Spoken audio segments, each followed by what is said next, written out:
아이를 맞을 준비가 되셨다고요? 기다림이 길어지는 순간 꼭 도움되는 정보만을 쏙쏙 골라서 알려드립니다.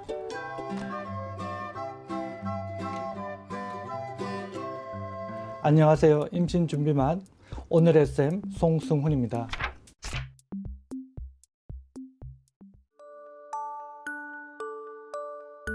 여성의 경우는 가임력이 보통 37세를 기점으로 급격히 감소한다는 사실은 많은 분들이 잘 알고 있습니다. 그렇다면 남성의 경우는 어떨까요?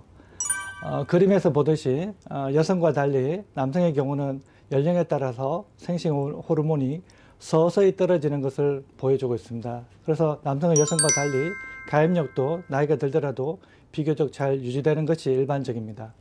가임기 남성에서는 굉장히 많은 숫자의 정자가 보통 3개월 주기로 굉장히 많이 만들어지고 소실되고 하고 있습니다. 최근 일부 보고에서 남성의 나이가 들수록 정자 질 자체가 떨어진다는 일부 보고가 있었지만 이는 아직까지 일반적으로 받아들이는 사실은 아닙니다. 일반적으로 건강하고 가임력이 정상적인 남성에서는 가임력을 보존을 위한 정자 냉동과 같은 것이 필요하지 않습니다. 하지만 이제 항암 치료를 앞둔 남성암 환자나 기본 가임력 검사에서 가임력이 심하게 저하되어 있는 경우는 추후 추가적으로 가임력이 솟을 가능성이 있기 때문에 가임력 보존을 적극적으로 시행하는 것이 좋겠습니다. 항암 치료가 모두 영구불임을 유발하는 것은 아닙니다. 그러면 이제 항암 치료 전후에 정자 생성 능력이 소실되는 것을 보여주고 있습니다만 실제로 항암제로 인한 가임력이 소실되는 것은 항암제의 종류, 용법, 투여 용량, 투여 횟수 등에 따라서 달라질 수 있습니다. 크게 항암 치료는 항암 약물 치료와 방사선 치료가 있는데 항암 약물 치료 자체는 어차피 혈류를 통한 전신성으로 작용하기 때문에 고환 기능에 직접적으로 영향을 미칠 수 있고 방사선 치료의 경우는 고환 기능을 조절하는 뇌하수체 시상하부나 뇌하수체에 직접적으로 조사하거나 고환 자체에 방사선이 조사되는 경우 정자 생성 기능을 떨어뜨릴 수 있습니다. 일반적으로 남성의 가임력을 보존하는 것은 정액을 채취해서 정자를 냉동하는 것이고 경우에 따라서는 고환 조직에서 직접 정자를 채취해서 냉동 보관을 할 수도 있습니다.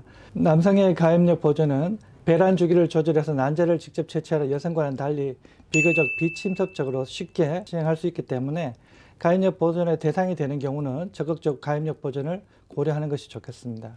정자를 냉동하는 방법은 보통 자가정액 채취를 한 다음에 동결 손상을 방지하기 위해서 동결 보호제를 같이 첨가해서 처리하게 되고 이후 액화 질소 탱크에 넣어서 마이너스 196도에 냉동시켜서 보관하게 됩니다.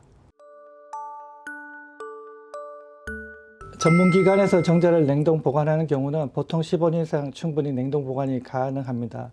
추후 임신 성공률도 냉동 기간에 따라서 별 영향을 받지 않는 걸로 되어 있습니다. 가임력 보존을 위해서 정자나 난자를 냉동한다는 얘기는 추후에 이를 녹여서 임신을 시도하는 목적이 되기 때문에 굉장히 중요한 생식세포를 냉동하게 되는 것이기 때문에 가급적 좋은 장비 시설뿐만 아니라 충분한 임상 경험을 갖춘 곳에서 가임력 보존을 진행하는 것이 좋겠습니다.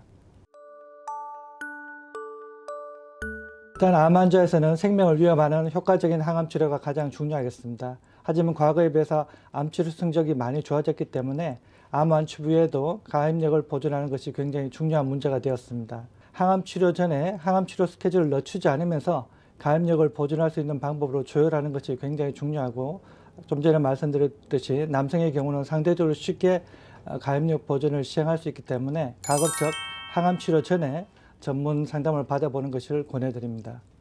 오늘은 남성 가임력 보존 방법에 대해서 알아봤습니다. 임신에 고민이 있거나 궁금증이 있다면 바로바로 댓글창에 질문과 하고 싶은 말을 남겨주세요. 그리고 구독과 좋아요도 잊으시면 안 됩니다. 다음 시간에 뵙겠습니다.